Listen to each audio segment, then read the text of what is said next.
Psicopatas. Eles fazem mais parte do nosso cotidiano do que a gente imagina. Sabia que só 1% dos psicopatas se tornam serial killer assassino? Pois é. Quer conhecer um pouquinho mais dessas características sombrias que todo mundo tem medo? Fica aqui nesse vídeo.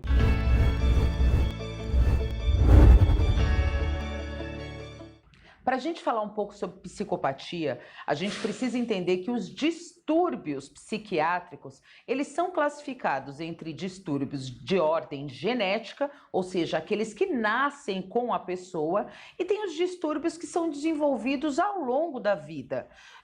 Algumas morbidades e comorbidades são desenvolvidas de acordo com traumas ou experiências muito ruins desenvolvidas ao longo da vida. Já os transtornos genéticos, ele tem essa característica de ser intrínseca ao indivíduo, porque a gente está falando de um acometimento no funcionamento físico desse sistema.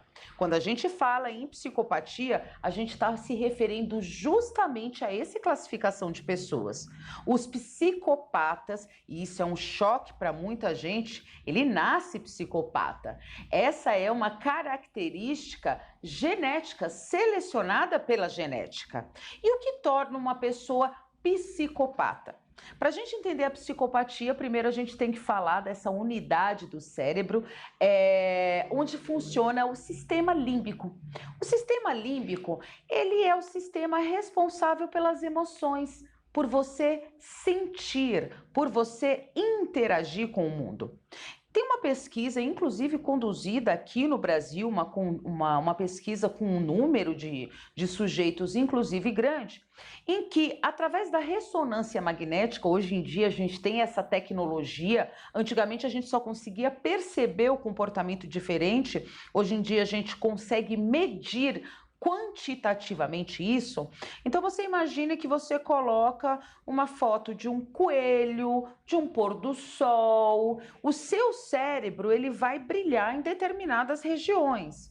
Quando você coloca uma foto de extremo sofrimento humano em pessoas com um sistema límbico com funcionamento normal, existe até uma ramificação. O cérebro ele fica muito vivo porque isso choca, comove a pessoa. Quando isso é submetido ao olhar de um psicopata, não. Ele não reage diferente a um arco-íris ou a uma criança sendo violentada. Para ele não faz muito sentido. Ah, tá bom. Antes ele do que eu, certo? Esse é o raciocínio do psicopata e essa é uma questão que já nasce com ele. Se a gente está falando de uma característica que nasceu com esse indivíduo, a gente está falando que existem crianças psicopatas. Existem alguns casos aqui na internet que vocês podem pesquisar, inclusive um caso famoso da Beth, um anjo mau.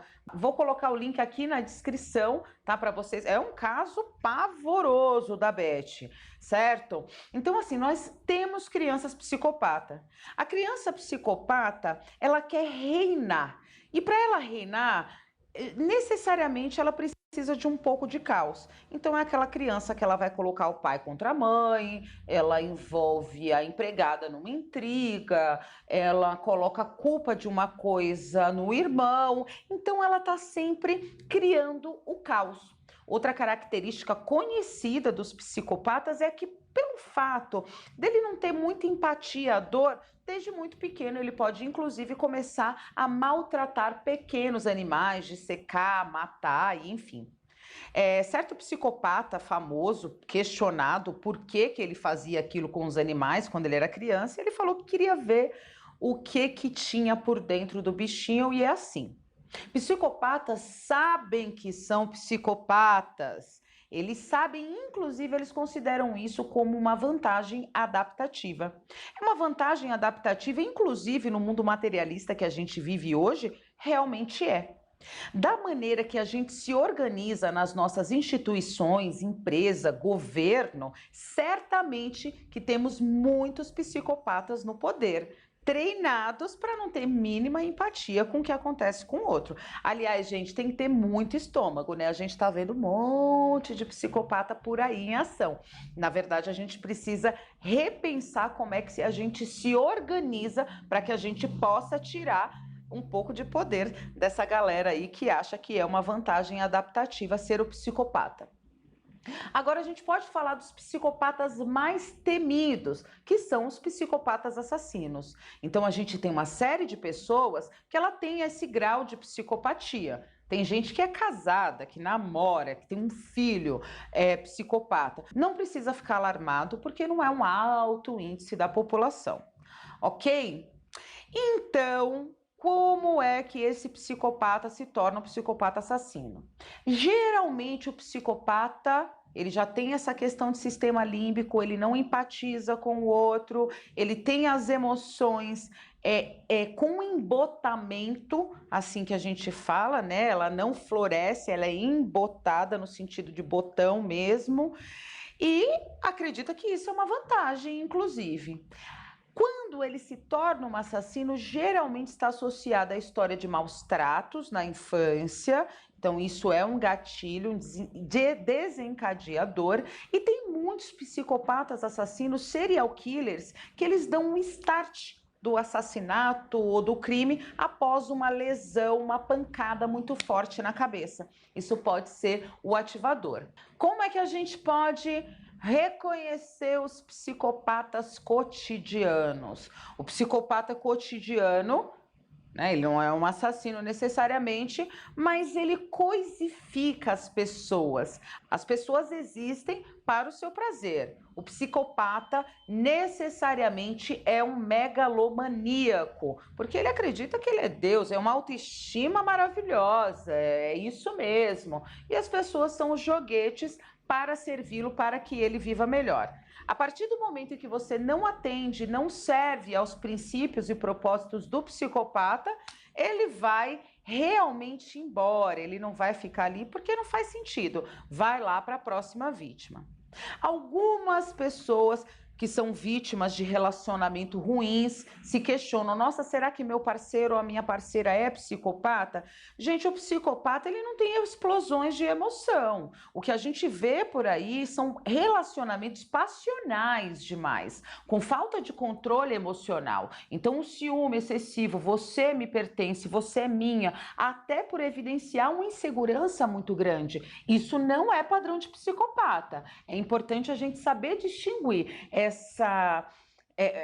essa característica de você ser muito emocional com a falta total de emoções. Então, um psicopata, ele na infância, ele não é uma criança que vai fazer xixi na cama. Crianças fazem xixi na cama por conta do medo. O que antecede o comportamento de xixi na cama é medo. Por exemplo, um adulto psicopata, ele não vai broxar. Ele não tem esse problema. Por quê? O que leva o cara a não ter uma ereção é o fator ansiedade. O fator ansiedade também está ligado ao sistema límbico. Então, esses sinais já demonstram que não se trata de um psicopata.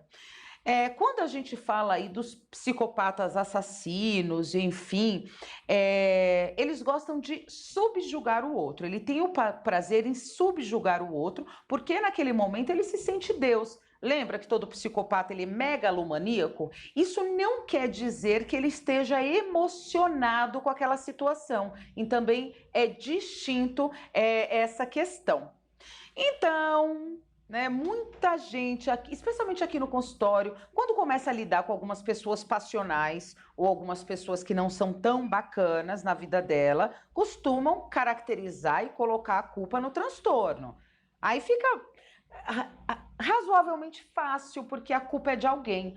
Na maioria dos casos, a culpa é de falta de inteligência emocional, de autoconhecimento e outros fatores. Mas é claro que existem os psicopatas do cotidiano, esteja atento, ok? Gostaram desse vídeo? Eu espero que sim. Aguardo vocês aqui no próximo vídeo.